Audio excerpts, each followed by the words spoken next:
Although Hasbro has most likely let the cat out of the bag as far as the first 3 Star Wars spin-offs go, there's still a wealth of story ideas, characters, and existing source materials that people want to see adapted. I'm going to talk about 3 of them. Or 4? Let's just see how this goes. I'm pretty tired.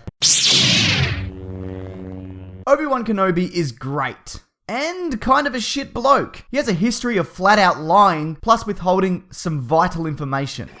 He's my brother.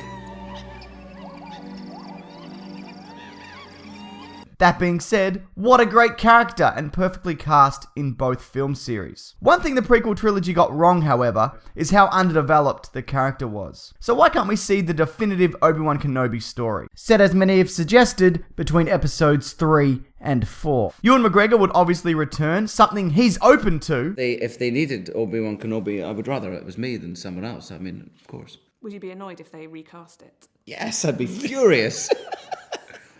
How dare they recast it? Of course I would. And this makes even more sense considering Alec Guinness is dead and hates Star Wars. Look at that face.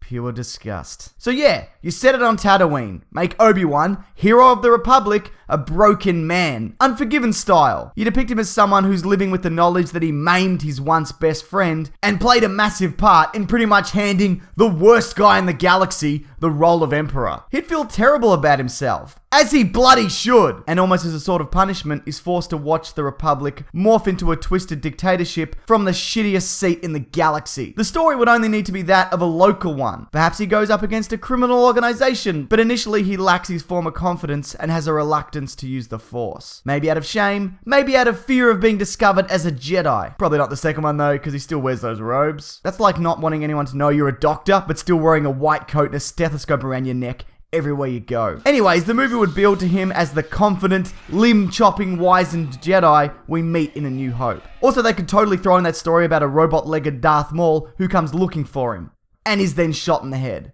Spoiler alert?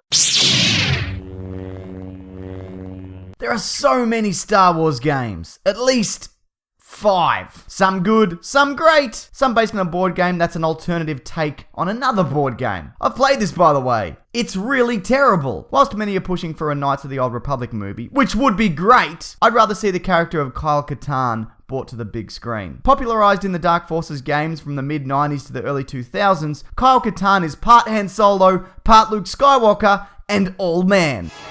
I'm not interested in leaving.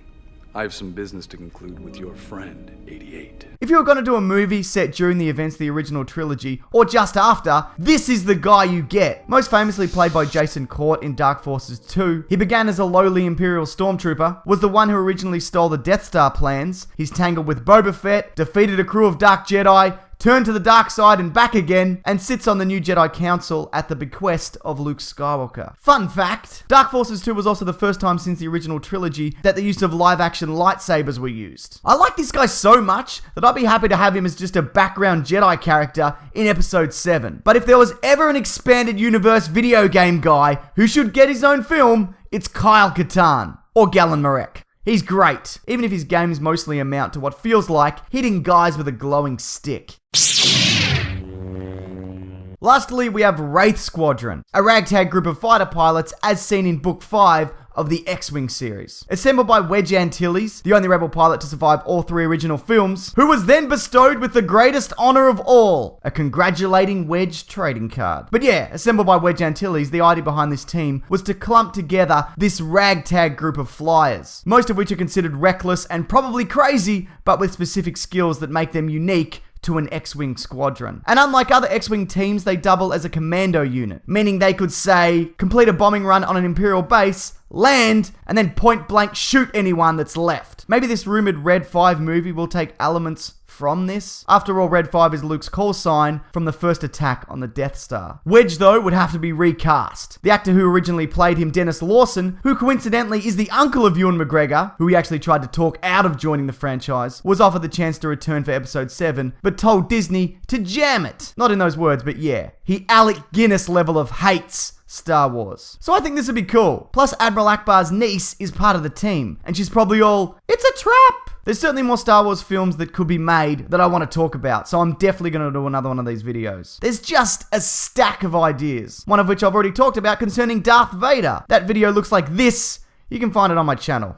Somewhere, I don't know. Also, thanks to my brother for recommending Rightt Squadron. Also, I did a podcast on this very topic. It was number 36 of The Weekly Planet. You can find it on the terrific comicbookmovie.com or iTunes or other places. It's a pretty good podcast, some say. I can't really say that because I'm in it, so yeah, it's fine. Question though, if you had to pick one of these 3 stories to get adapted into film, which would you choose? You can also say none of them and recommend your own, because you can do anything on the internet. No one's gonna stop you. Least of all me. You can leave your thoughts below or via my Twitter and Facebook pages, both ending in Mr. Sunday Movies, if you have anything to say about that. Thanks everyone. Enjoy your week.